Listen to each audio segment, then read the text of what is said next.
Doctor صاحب آپ کی نظر میں ملک گیر تحریک چلانے کا اعلان تو کر دیا گیا ہے، اس اعلان پر عمل درآمد ہوگا اور اگر ہوگا تو کون کون سی جماعت ساتھ دے گی اگر تحریک کے تحفظ آئین پاکستان کے شیلٹر تلے یہ تحریک چلائی جاتی ہے تو؟ دیکھیے دونوں سائیڈ کوشاں ہیں. ابھی آپ نے بتایا کہ پرائم منسٹر صاحب ایک ڈنر دے رہے ہیں اپنے ساتھیوں کو اور یہ آج تحریک شروع کرنا چاہتے ہیں. تو تحریک شروع کرنے کا یونیک طریقہ یہ ہوگا کہ وہ ڈنر میں جائیں، جو تحریک شروع کرنے والے ہیں ڈنر کھائیں، کھانا کھائیں پرائم منسٹر کا، اس کے بعد تحریک شروع کر لیں. کیونکہ جو پاکستان میں اس وقت جو تحریکیں وہ ڈنرز پہ ہی ہوں گی یا ڈرائنگ روم میں ہوں گی. عوامی سطح پہ جو ہے نا عوامی تحریک کا ماحول نہیں ہے اس وقت، موسم بھی نہیں ہے ابھی اور وہ اس لیے ماحول نہیں ہے کہ عوامی تحریک تو کافی ایفرٹ کے بعد چلتی. یعنی آپ کو پہلے تو جو آپ کو یہ دیکھنا ہوتا ہے کہ نظام میں قوت کا مرکز کیا ہے اور آپ کن لوگوں کو ان سے موبلائز کر سکتے ہیں، کون سے عناصر ہیں جو اس پاور سٹرکچر سے نالاں ہیں، ان کس بنیاد پہ وہ نالاں ہیں، ان کو آپ اپنے ساتھ ہم نوا بناتے ہیں، ایشوز تیار کرتے ہیں، کون سے ایشوز آپ ہائی لائٹ کریں گے، پھر جا کے موبلائزیشن شروع ہوتی ہے اور اس کے بعد کہیں تحریک آتی ہے. تو لہٰذا اس سٹیج پہ تحریک نہیں، جب تک یہ تحریک کے لیے پہلا کوئی کوشش کریں گے اس وقت تک یہ 27ویں ترمیم منظور ہو چکی ہوگی. میرا خیال ہے ابھی چند دن میں ہو جائے گی جو ہے ترمیم جو ہے. مشترکہ پارلیمانی کمیٹی نے تو منظوری دے دی ہے. دیکھیں نا گورنمنٹ کو جلدی پڑی رہتی ہے. اصولاً تو ہونا یہ چاہیے تھا جس طرح کہ یہ 18ویں ترمیم میں ہوا تھا کہ ایک کنسنسس ڈیولپ کیا گیا تھا، پارٹیز کی میٹنگ ہوئی، اتنے اجلاس ہوئے، تقریباً سال لگ گیا تھا تقریباً اس کے میٹنگوں میں. اس کے بعد کنسنسس ڈیولپ ہوا تو امینڈمنٹ ہو گئی. اب تو وجہ یہ ہے کہ کنسنسس اس لیے ڈیولپ ہونے کی بات تھی کہ اس کی بنیاد مفادات پہ ہے. مفادات ان لوگوں کے جو برسر اقتدار ہیں، صاحبان اختیار و اقتدار کے مفادات کو یہ 27 امینڈمنٹ جو ہے وہ پروٹیکٹ کرتی ہے اور اس کے لیے آرگومنٹ گھڑی ہوئی ہیں. حکومت نے ایک سیٹ آف آرگومنٹ بنائی ہوئی ہیں، وہ تصویر کا ایک رخ دکھانے کی کوشش کر رہے ہیں، اپوزیشن دوسرا رخ دکھانے کی کوشش کر رہی ہے. لیکن یہ کسی کو سمجھ میں نہیں آ رہا کہ اس کا الٹیمیٹلی ہوگا کیا.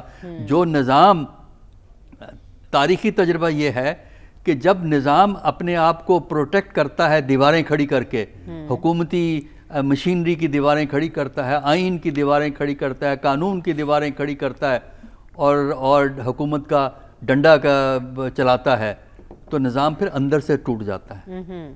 اور پاکستان میں جو تبدیلی آئے گی وہ باہر سے نہیں آئے گی، اپوزیشن کی طرف سے نہیں آئے گی، اندر سے آئے گی.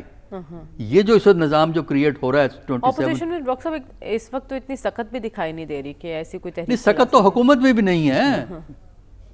حکومت میں جہاں سے سخت آ رہی ہے وہاں سے سخت آ رہی ہے. حکومت اپنے میں سخت نہیں ہے، اپوزیشن میں سخت نہیں ہے، تو وہ اب سہارے ڈھونڈتے ہیں. جو ہے ظاہر ہے اپوزیشن کو ڈس ایڈوانٹیج ہوتا ہے، حکومت کو سب سے بڑا فائدہ یہ ہوتا ہے کہ اس کے پاس ریاستی قوت ہوتی ہے، مشینری ہوتی ہے، بیوروکریٹک سسٹم ہوتا ہے، وہ قانون نافذ کر سکتے ہیں. آپ پہ 10 مقدمے بنا دیے، اپوزیشن تو نہیں 10 مقدمے بنا سکتی آپ کے اوپر، وہ بنا سکتے ہیں. FIR 6 شہر میں آپ کے خلاف درج کر دی کیونکہ آپ نے اپنے خیالات سے لوگوں کو خراب کیا ہے، لہذا آپ 6 شہروں میں مقدمے درج ہو جائیں گے. آپ ایک جگہ سے بیل لیں گے، 5 جگہ سے پولیس آپ کو پکڑ کے لے جائے گی. تو جو اپریسو سسٹم ہوتا ہے، ایک اقتدار کا بیسس نیرو ہو، سٹیٹ آپریشن جس ملک میں جو ہے بڑھ جائے اور اقتدار کے لیے آپ دیواریں اونچی اونچی کھڑی کرنا چاہیں تو عام طور پہ نظام اندر سے ٹوٹتا ہے، اندر کانٹرڈکشنز بڑھ جاتی ہیں. اور 27 امینڈمنٹ کے بعد پاکستان کے نظام کی اندرونی کانٹرڈکشنز جو ہیں وہ بڑھ جائیں گی. میں وہ بات نہیں کر سکتا. اگر مولانا گئے ہیں صدر زرداری کے در پر تو انہیں وہاں سے کیا ملے گا اور وہ چاہتے کیا ہیں؟ دیکھیے مولانا ہمیشہ اپنے آپشن کھلے رکھتے ہیں. اگر وہ زرداری صاحب کو ملنے گئے ہیں تو اس کا مطلب یہ نہیں کہ وہ پیپل پارٹی کے ساتھ کھڑے ہیں. اچھا، وہ ابھی انہوں نے آپشن کہ حکومت ہم سے بات کرے، PTI والے ہم سے بات کریں، وہ آپشن انہوں نے کھلے رکھے ہیں. دیکھیے 26ویں ترمیم میں مولانا کی ضرورت زیادہ تھی. اس کی وجہ تھی، اس کی وجہ یہ تھی کہ ابھی جو وہ ریزرو سیٹیں تقسیم نہیں ہوئی تھیں.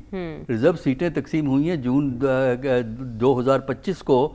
آخری ججمنٹ آیا ہے اپنے جو کانسٹیٹیوشن بینچ کا جو ہے اس ججمنٹ کے بعد یہ سیٹیں تقسیم ہوئی ہیں. مولانا کو بھی ملی ہیں اس میں بڑی. نہیں, مولانا کو بڑا دیکھیے سب سے زیادہ فائدہ مولانا PPP اور PPP کو ہوا ہے. مولانا کے پاس KP میں اپنی سیٹیں کم تھیں, اسپیشل سیٹیں زیادہ مل گئیں. تو یہ اس وقت ان کی ضرورت تھی کیونکہ سیٹیں رولنگ کولیشن کے پاس مارجن کم تھا. اب مارجن سفیشینٹ ہے ان کے پاس. باقی رہا وہ اپنی بارگیننگ کریں گے, جہاں ان کو فائدہ نظر آئے گا حکومت سے بھی وہ گفتگو کریں گے اور دوسری طرف بھی گفتگو کریں گے. جہاں ان کو فائدہ نظر آئے گا وہ اپنا جا کے ووٹ ڈال دیں گے. یا لیکن اس ساری صورتحال میں وہ PTI کا ساتھ نہیں دیں گے. نہیں, وہ کسی کا ساتھ نہیں دیں گے. چھوڑ دیں آپ, PTI کا ساتھ نہیں دیں گے. وہ اس کا PPP کا بھی ساتھ نہیں دیں گے, وہ گورنمنٹ کا بھی ساتھ نہیں دیں گے. وہ سیاسی مصلحت کیا کہتی ہے؟ دیکھیے اس وقت جو پاکستان میں جو پوزیشن ہے, یہ جو امینڈمنٹ ہے کسی اصول قاعدے اور عوام کی فلاح کے لیے نہیں ہے. نہ اس میں کوئی اصول انوالو ہے, نہ اس میں کوئی قاعدہ انوالو ہے, نہ اس میں عوام کی فلاح انوالو ہے. اس میں انوالو ہے مفادات. ہماری حکمران طبقہ یہ سمجھتا ہے کہ یہ جو تبدیلیاں کر رہے ہیں, عدالت نے جو پچھلے فیصلے دیے تھے نا جس میں PTI کو ریلیف دیا تھا, اس کی سزا مل رہی ہے عدالت کو. یہ اس کی سزا ہے کہ انہوں نے ریلیف دیا تھا PTI کو, کئی جگہ بیل دے دی تھی, لہٰذا وہ تو قابل برداشت. مثلا خاص کر عدالت کو انہوں نے معاف نہیں کیا ہے 12 جولائی 2024 کے ججمنٹ پہ. ٹھیک ہے, اس کا اگر آپ پڑھیں اسپیکر کی سٹیٹمنٹ نہیں ملتی ہے, پرائم منسٹر کی سٹیٹمنٹ نہیں ملتی ہے اس فیصلے کے خلاف, اور وزراء کی تو لائنیں لگی ہوئی ہیں خلاف بیان دینے میں. تو جوڈیشری نے جو انڈیپینڈنٹ پوزیشن لے کے, جوڈیشری ہمیشہ اپوزیشن کا فائدہ کرتی ہے, اور یہ جو سو موٹو نوٹس تھا یہ ہمیشہ اپوزیشن کے ایڈوانٹیج کے لیے ہوتا ہے, گورنمنٹ کے ایڈوانٹیج کے لیے نہیں ہوتا. اب چونکہ حکومت اپوزیشن میں نہیں ہے لہٰذا انہیں سو موٹو کی ضرورت نہیں ہے.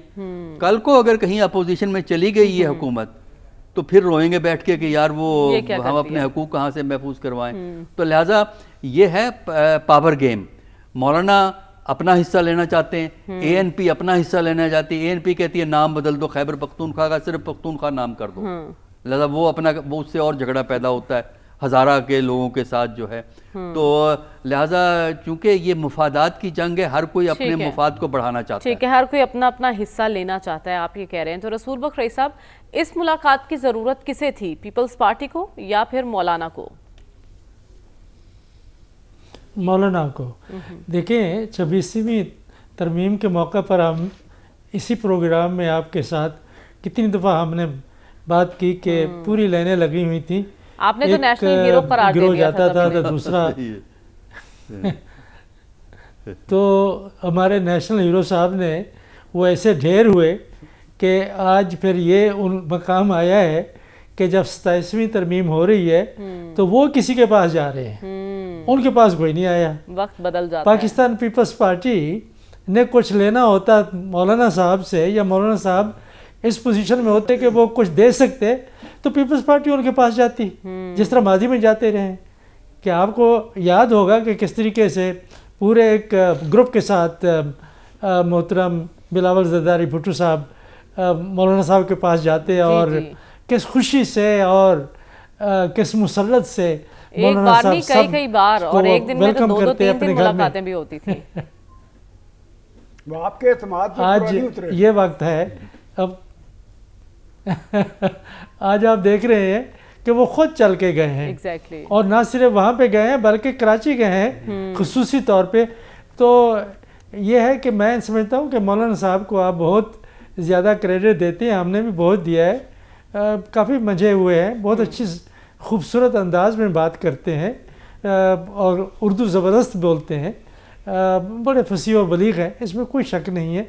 لیکن دیکھیں سیاست کا بھی ایک طریقہ ہوتا ہے, کچھ اصول ہوتے ہیں, کہیں تو آپ ٹکیں کہ کبھی آپ کسی حکومت کو گرا رہے ہیں, کبھی کسی حکومت کا سہارا بن رہے ہیں, کبھی آپ لانگ مارچ کر کے اسلام آباد آ رہے ہیں, کبھی آپ پھر ایک اور لانگ مارچ کی دھمکیاں دے رہے ہیں, کبھی کچھ کہتے ہیں. میرا خیال ہے کہ ان کی سیاست اس وقت کوئی زنگ آلود سی معلوم ہوتی ہے, اس کو ذرا چمکانے کی ضرورت ہے, اور چمکانے کے لیے وہ سیاسی وسائل یا سیاسی جو عوامل ہیں وہ مہیا نہیں ہے انہیں.